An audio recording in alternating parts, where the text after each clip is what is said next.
बोललास, नक्कीच बोललास. माझे नाव तात्या विंचू.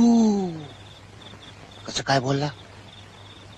हा, तुझ्या आतमध्ये टेप रेकॉर्डर आहे. थांब, मी उघडूनच बघतो. माझ्याशिवाय बावला बोलूच शकत नाही. तू आपणून बोललास.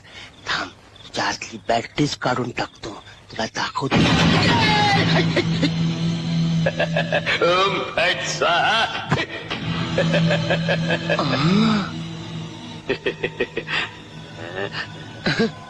काय बावलाय? अमेरिकेत काय काय शोध लावले. बावला बोलतो काय? बावला उड्या काय मारतो? बावला चालतो काय? मी बावला नाही, मी तात्या विंचू आहे. ओम फट स्वाहा. म्हणजे तूच बोलतोय. सकाळी मी तूच बोललास. हे आहे बावला बोलतो बघ.